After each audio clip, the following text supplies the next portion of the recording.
Hey Insiders, I'm Rachel. I work on search and discovery here at YouTube. And I'm here to answer some of the questions that you've asked about how your videos get recommended. So let's dive in. Okay, so the first question that we got was, if a video is not doing well, do you recommend changing the title or thumbnail? The answer to this is yes, absolutely. Changing the way your title or thumbnail looks is a really effective way to get more views. But in general, we only recommend making changes when your video has both a lower click-through rate and it's receiving fewer views and impressions than usual. When you change your title and thumbnail, you may notice that your video starts getting more or fewer views. And that's generally because your video looks different to viewers, and that's going to change up the way that people interact with it when it's offered to them in recommendations. Our systems are responding to how viewers are interacting with your video differently, not the act of changing your title and thumbnail. There is no trigger if you change your title and thumbnail that will cause our systems to increase or decrease impressions. It's all about the audience. Now we have a question about old subscribers. Does that affect your performance? I think some creators are concerned about, are these videos being shown on the subs feed, which is reducing their click-through rate if those subscribers are inactive? So the answer to this question is that our recommendation system doesn't really focus on the subs feed as a primary signal. In Discovery, we focus on how well a video performs in the context it's shown. So ranking on home for a given viewer is mostly based on how a video performs when it is shown on home.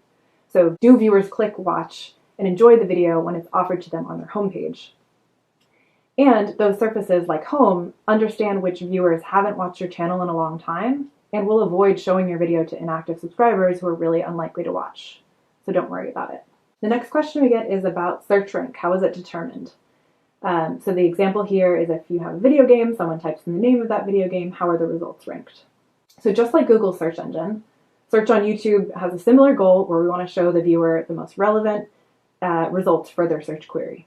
And videos are ranked on search based on a lot of factors, but mostly relevance and performance. So relevance is how well your title, description, and the content of your video match the viewer's query. And performance is which videos that viewers chose to watch, and other engagement metrics like how long and how much of the video that viewers watched. Search is not a list of results of the most viewed videos for a given query. It's very much the most relevant and the videos we think you're most likely to watch. So I hope that helps. In this question, this is actually a feature request. This is a creator who wants to see, do users return to my channel even after a long time has passed? Really wanting to see those statistics.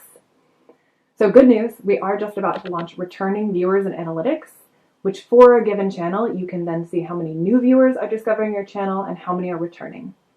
In this particular case, a viewer will be counted as new if they haven't watched your channel in over a year.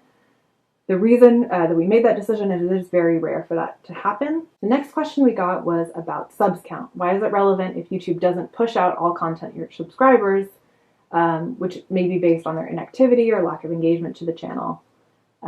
Shouldn't we be having videos pushed out to someone unless they unsubscribe? So this is a good question.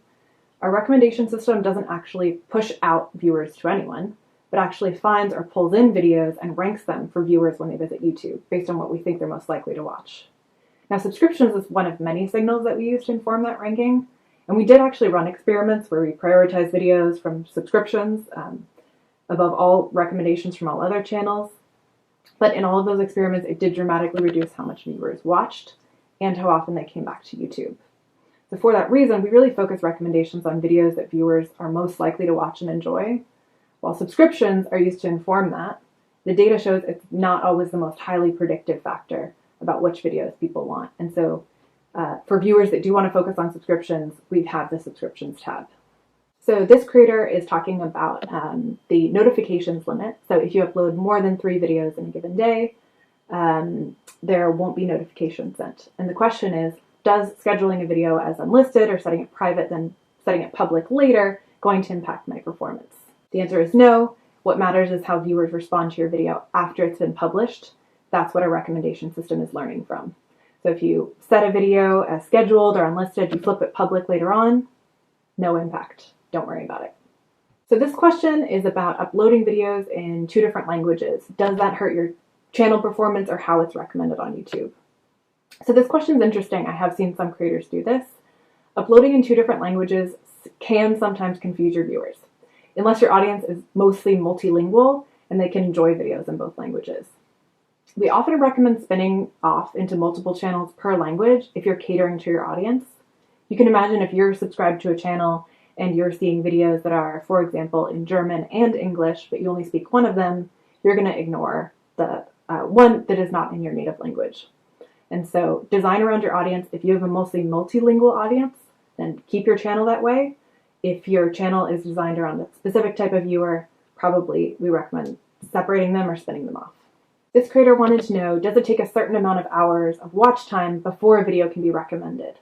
One of my most successful videos didn't take off for 3 months, and then it rapidly picked up steam. So there's actually 2 sections of this. I'll start with the first one. There's no particular threshold that a video needs to meet to start getting recommended. The second is that it's really common for viewers to start showing interest sometimes in old videos. A lot of viewers don't watch videos in chronological order or decide what they want to watch based on when a video is published. If you go to your homepage today, you might notice that a lot of those videos were published weeks, months, sometimes even years ago. And if viewers start showing more interest in an older video, it could be that the topic that your video is about is increasing in popularity, a bunch of new people discovered your channel and they're going back and watching more, or a few other reasons. And so it's completely normal and actually fairly common. So that's all the questions that we have time for today. Please leave more in the comments if you have questions about how our recommendation system works or impact on your own performance. We're always here to answer them, so drop a comment down below. So keep it real, and thanks for watching.